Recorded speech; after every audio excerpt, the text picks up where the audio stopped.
Hello and welcome to the Endtimes TCG, and today I'm all over the place because I wanted to make these videos when they popped up in my head, but I had to keep on deadlines and attend festive meetings, so it got kind of delayed. So I fill you in. I guess I will start first with a philosophy of the game. Then we will make a video and I will show you how I think Legends of the Five Rings might work, the decks, the cards. Then I will show you some of the DNA which I am buying up, some old Warhammer army books, because I think that these and other games will lend its DNA to the game Endtimes. We will take a look at these cards. This is from a tabletop game, but the interesting part about these is that you have heroes, and those heroes and also the machines you work, they have a focus, which I have seen in another TCG that popped up recently. So you have the idea that the characters create the resource you have to spend. As you can see, this guy has stats, and then he has 2 attacks, and then he has spells with him. This is how I kind of want to make the game. Then you can see here his life points. He has a bit more life points than other people, and so forth. Then here I have the Shadowrun TCG, which I find interesting, and yeah. Okay, let's put away what we don't need, and then we will make the consequent videos. I will talk a bit what I've written down, and before we start, I will show you. I had a few days, I had a bit of time, and I just picked up a paper and put on a card, and I picked up a ruler and a pencil, and as you can see, I call this writing down or riffing, and then I put down, okay, I need a shotgun and a two-handed and it's double-handed. That means if you're carrying a shotgun, it's highly unlikely that you can carry 2 shotguns, because this is a two-handed weapon. Now, bear with me. I have to say, I've seen lately a lot of card games, and a lot of card games are popping up. And a lot of card games that are popping up are not so different from Magic the Gathering, which is fine. It's a good game, it's good to copy it. But then sometimes I think, the artwork is not really distinctive. Why should I play it? It's very similar. Like if we check here, this is the Shadowrun. You have definitely, this is like a blue card. It has the flavor that you're in a gear, you're in a matrix, you're in a program, so many files, so little time, and it's called Browse. It has a very distinct feel. Or here, Cover Up. Like, you can see this game, it's not completely your style, but it fits its own flavor. Like, this is your Ganger, it's an Orc Runner, this is how much he costs, and so on. We will go into this in depth. But what's the point of playing a game that's similar to a game that's already out there and thriving? Then maybe you will say, okay, our game is different, it's much better, and I will make the same point, and maybe I will lose the point. But if it comes down to Legends of the Five Rings, some people might say, oh, I've played that game, it's crap. It's crap. I don't think so, because Legend of the Five Rings has a very distinct style, and I think it has improved of a lot of stuff that screws Magic a bit. Like, these people thought about what they want to improve, and I will show you in the next video. But like they split your 60 card deck in 30 cards here, 30 cards here. They give you a flop, more or less, and then you can play stuff from this side of the deck, and very cool. Definitely will have its ups and its downsides, but yeah. So I was just putting down cards, and the Sword of the Barbarian, and I was thinking it requires strength. Then you got a vampire. I was just writing down what I wanted. I wanted werewolves, and this game is very distinct. Okay, you have vampires and werewolves in Magic the Gathering 2. Okay, Magic the Gathering is a great game, but this game doesn't play in the same age. It doesn't play in ancient Asia, or doesn't play in the future or in a steampunk world.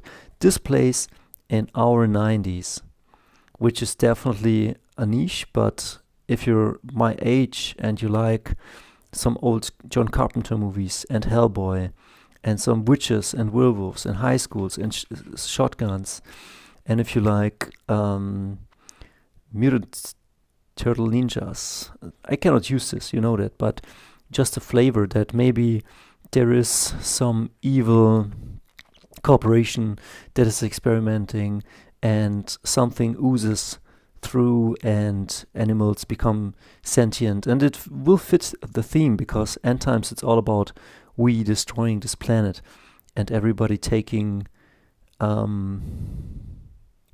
own side. And then we have like something like Trinity or Neo from the Matrix. And then I was thinking, okay, if you have something like this, they definitely will use something like bullet time. What is bullet time? Then I have a Max Payne, and it will also have a bullet time. And as pacifist as the painkillers have no side effects on him. And then I was thinking, if we have a Neo, then maybe we need a Skynet AI singularity, and it's tech. It's not human. It's something different that's evolving and trying to take up the space. And then I was putting down painkillers. Like, it has a distinct flavor. It's not Magic the Gathering. It's maybe, what if Magic the Gathering, Warhammer, and all these games would come up in our time? How would that game look like? How would it feel like?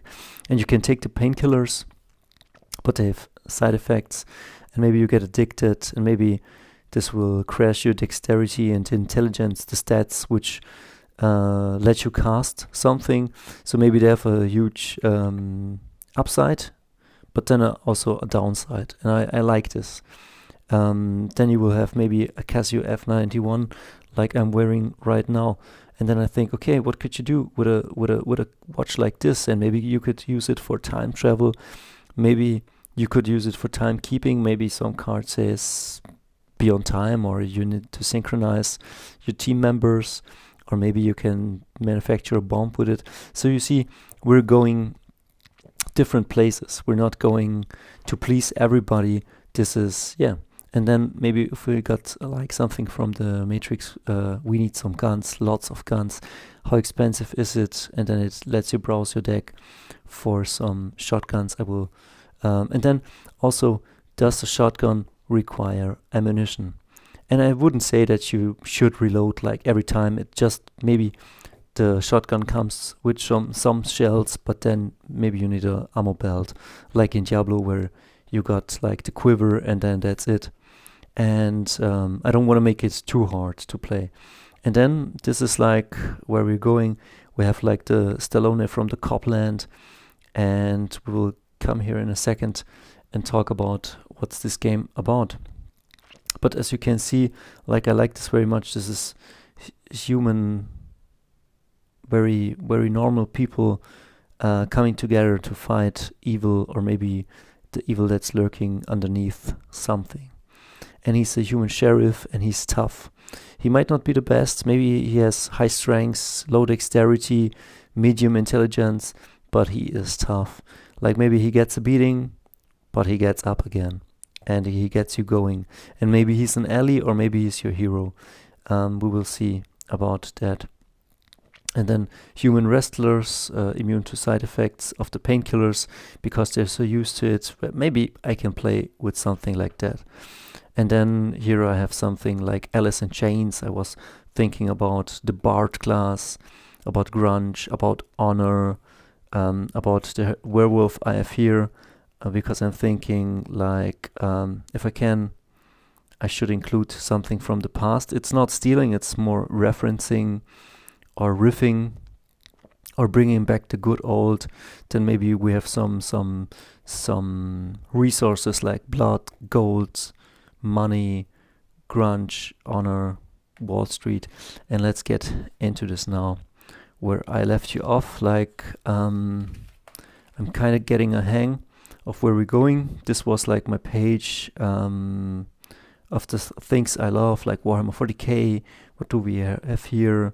Warhammer Fantasy, and these are kind of cool. And then we have Natural Order, we have vampires, we have things from the past, we have animals that maybe in our times are like mistreated and maybe come back with a vengeance. Like this is then, and the themes are very 90s movie style. Yeah, let's keep on going. Army composition, I was talking here. Legends of the Five Rings. Also, I was thinking it's not a I go, you go, but maybe it's I have priority and you are the reactive player. So it can be everybody plays a card, I play a card, you play a card. Because like if I play a card and you don't play a card, like it's maybe, I have to see how that goes. But yeah, this was the last things I was writing down. Ronin, The Last Samurai, Bushido. Here a couple of drawings, just sketches. And I was thinking about what if we have something that is called Eater of Lies. And yeah, it will have definitely his own style. Here I was checking about the board class, that it should lift the spirits, that it can affect spirit, morale, fear, that it boosts your crew. And then I was thinking, what are my up here the casting costs? And I don't like if you have generic casting costs, but then because it then makes it like really dull, really one-sided. You should mix up the casting costs. Different things should cost different stuff. You have a focus like maybe how much action points your guy has. Then here strength, dexterity, intelligence. You could cast with these, but maybe we need a fourth stat like honor, morale, or spirit, which might come into play at some crucial points. And then I was thinking about witches, and let's see. Here was just riffing the themes. I was also thinking about vampire tribes. Well, what did I somewhere I wrote it down that it's definitely like, yeah, what do you say? Widespread corruption of values versus honor, Bushido, chivalry. I think that's how they made this. Like they wanted you to pay with honor, so you had also a moral compass. So I'm all over the place, but I want to share the process I'm right now going through. And yeah, it's a bit all over the place, but I'm getting into it. Like the next step should be showing you how this game works, looking through a couple of these cards.